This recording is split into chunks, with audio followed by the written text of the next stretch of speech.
Okay, so here we are, the Lupe Pure Cordless. It's arrived. I backed this on Kickstarter. When it seems an age ago, and it finally landed with me a couple of days ago. So I was really excited to see it.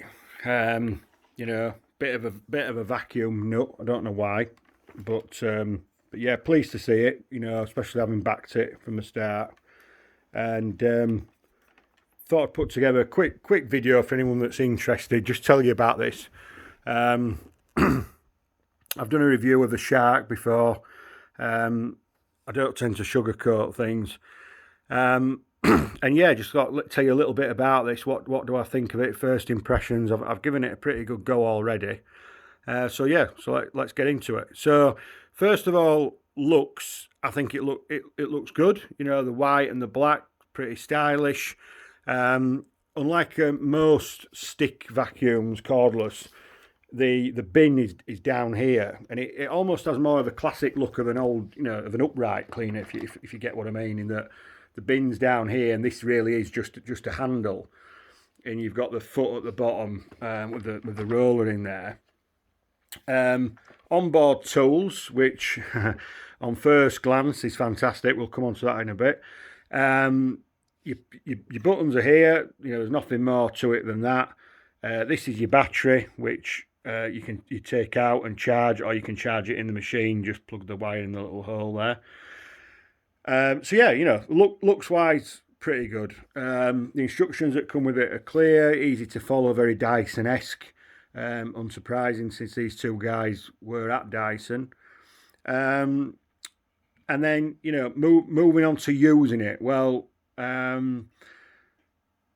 it's hard to explain. I mean, this sort of turquoise colour is things that you can, I'd say, what you can push, and you know, you're using some way to release something. So you know, you've got them on here, you've got them here for the battery, you've got them here for the hose, you've got them at the back to release the wand, and then you've got them here to release the roller at the bottom, and so on. So you know, in terms of that and intuitive, it's good. You know, if you're using it, you know, to use it in your normal mode, it is a matter of, like, again, you know, it's a hark back to the old days. You sort of put your foot on there, you push it back, pull it back, and you know, away you go. It's quite manoeuvrable, is the head. It's not as manoeuvrable as the Shark, but it is good. But once you turn it on, you get ready to build muscles in your arms, because pushing this thing along is hard work. It's not like the Shark. The front roller on the Shark moves quite fast, and it almost pulls it along, and your force on the Shark is on the back stroke. This is just quite hard going, all told, and it's thicker the carpet, harder it is. But again, we can get onto that a bit more in a bit. So you can use it as an upright, which I've shown you there, or you've got like a sort of a handheld mode. Now, I think this is a real faff. You know, I've seen another video on YouTube where a guy tested it, and it, you know, sort of sung praises at this from the rooftops. This machine, you know, it is good, but this bit is a faff. So there's a couple of ways you can do it. It shows in the book, and I mean, I can't think why you'd ever do this, but you leave it all as it is now, so it's built up, and you think, oh, there's something, you know, in a crevice that I want to get, and you release this hose like so, and you put a tool on the end, right? Sounds good, but as soon as you pull this, you know, unless the crumb is there, as soon as you pull this, it's falling over. So straight away you need a hand to hold it, and then your other hand pulls the hose out. And you can only pull it out as far as, obviously, your hand can keep hold of the machine, if that makes sense. So, you know, that to me is just a total waste of time.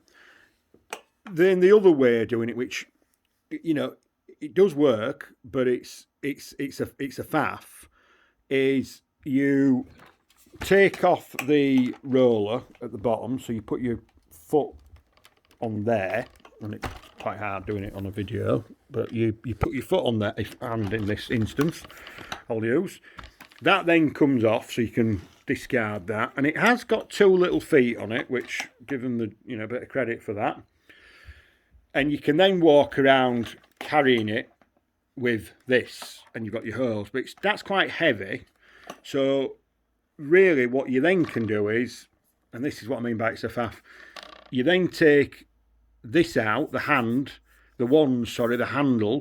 and you don't use the turquoise bit on this time, you use the white bit, and you pull that out. So you're now down to this.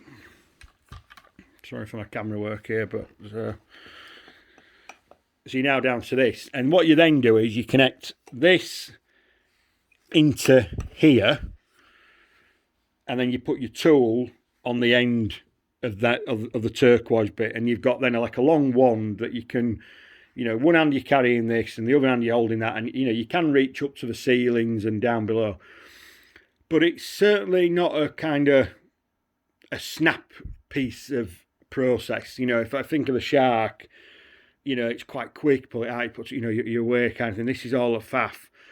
This is also as well, you know, this is quite heavy. You know, this is, you know, you've got all the motor in there, the battery weighs a ton. You know, this is, I'm 6 foot odd, you know, in my 30s, and I think that's heavy. But, you know, it does work. But, you know, like I think of my mum or something, she wouldn't be carrying that around. I took this over to like have a go with it, and, well, I thought the suction was good. You know, all this was too much of a farce. So, yeah, so you put it, you know, you put it back together again. You know, it all seems a lot quicker to go back together. Let me just think about this. That goes on there. That's that. And then, last piece, you put that back in there. And it's back again. The onboard tools, so the tools themselves are fine. You've got a sort of bristle brush, and you know, it'll do the sofas and the curtains or whatever, and you've got a crevice tool with a little detail brush on. You can already see, you see this little gap there. These just fit on by pressing them up. So you see how I've now closed that gap on the same on the other one. It's just that this is slightly wider than the tool, and you just press it up. Every time you're using this machine, these tools drop off. They either just drop off here. This slides down. See how easy it is to slide? It slides, they drop. It's so, I mean, that is just absolutely rubbish. The tools themselves, they just fall off. The whole thing falls off. It's just an absolute, you know.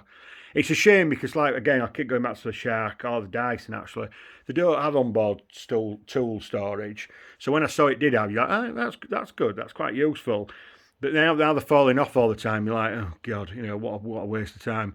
So, I mean, I haven't decided yet. They're really getting on my nerves. I might end up just taking them off, or I don't know whether you could put a bit of tape or something around this and make this so it's a bit thick. I don't know. It's really poorly designed. It's really cheap, actually, this as well. And that then lends me into one of the next points. We'll talk about this again, but since we mentioned the word cheap, this thing is retailing at the moment on Lupe's website at £699. You heard that right, £699. I think that is an incredibly big ask for a brand that you've never heard of, that's got nothing behind it. I mean, and you know, I'll explain a little bit more about that in a minute, but you know, the support's not there, the spare parts are not there. I just think that is a humongous ask. It's a humongous price, and I really don't see how they're going to sell many at that price. I mean, you know, happy to be proved wrong, but I think, you know, this needs to be out there, advertised on Amazon, and it's got to be competitive for what it is. And at that price, I think, you know, they're in dreamland. The bin at the back is a good size. It's quite nice to empty. And again, I think this is an oversight in that this button to release the bin should have been this colour, and it isn't.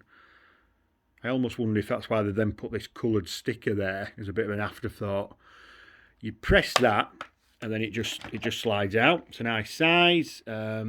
you press the button there, the flap opens, or it's not spring loaded, which is a pain. So you couldn't hold it over the bin, just press the button and it pops open. You've got to like have two hands to open it. Again, just not very well thought through. But a nice size. I was really impressed with the bin until I used it. I used the machine, filled up, great, yeah, wonderful. Then this top bit up here, and it's a little bit hard to see on a camera there, but you can see all those, it's like hairs around there and bits of debris and stuff. And you see a big clump of it actually there. That is a third of what it was yesterday. You cannot get your hand up there. It will not drop out from up there. That is a permanent fixture. What I've managed to get out is using a wire coat hanger up there. At $6.99, I don't think I should be using a wire coat hanger to pull the rubbish from up there. So again, it's, maybe what looked good on paper, and a lot of these things where they show, tests of these type things, and they're sucking up bits of rice off a floor and stuff. Yeah, hard things like that don't stick will just drop down. But when you start doing this in real life, when you've got pets, here she is, St. Bernard, you've got kids and all the rest of it, all the stuff, it's clogged up there, and I can't get it out. That is like I say, that's a third of what it was, and I just couldn't get any more out. I won't go into all the filters. It's got all the usuals. The filter there, it's washable. It's got a HEPA filter. I mean, you'll see more about that elsewhere on the internet. This is just more of an honest update of what this thing's like. So, the one thing we haven't mentioned: does it work? Does it clean? The answer, in short, is yes. The suction on it, it's phenomenal. I've got no scientific measure to prove that. I've got a Shark, I've got a Dyson, I've got a robot, and I can tell you it sucks up. It's powerful, and on it's got three settings: Eco, Normal, and Max. Let's call it. I mean, I did in here before I started this video, and the dog lays around there and stuff. And how I can always sort of think in my mind that something's got suction is when I empty it out, there's loads of like powder, like fine dust that it's really pulled that up from the bottom of the carpet. So absolutely no qualms on does it work, and I think sort of as an upright machine with great suction, it does work. So it's like their USP. What they're saying is it's powerful. It is powerful, but I think what they need to learn is that it's not all just about raw power. It's about usability. It's about ergonomics. It's about simplicity. Yes, it has got raw power, but that means when you're moving it along, it's pretty hard to move. It's move on the floor. It creates a great seal, this, with the floor. That makes it really hard to move. I mean, upstairs in my bedroom carpet's quite thick. I put it on the max setting. I couldn't move it. I couldn't move the thing. It's like I pointed out to you, the tools dropping off, the bin that doesn't empty properly. This converting it to handheld mode. It's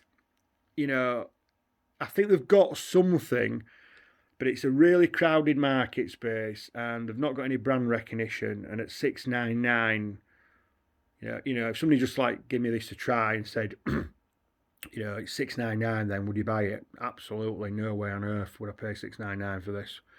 I'd go buy the top of the range True Pet Shark at $380, and have two batteries. This is only one battery as well at that price. Which again, the battery life is, it's on medium. I say it's about 35 minutes. So it's not terrible. But trying to do a 5-bed detached house, as I say, that's got a lot of traffic, it's not doable. So it's charging up again. You know what I mean? Whereas the Shark's got two batteries. Yeah. So, marks out of 10, 5, I think. Like I say, 5. If it were a lot cheaper and, you knew the foibles and you thought, but I'm just using it as an upright cleaner, yeah, it's good. It's powerful. But nowadays, these upright cordless vacuums need to do the lot, and they need to do it well. You know, does it suck up better than the Shark? Yep. You know, it still gets hairs tangled round it. You know, the bin, is it bigger? Yeah, but it's still a faff. It's a pain to empty. So yeah, I think it's a 5 out of 10 for me. But any questions, ask. And you know, yeah, I could always do it. I'll do maybe another one of these after I've had it for maybe 4, 5, 6 weeks, and come back to it and see how I feel then.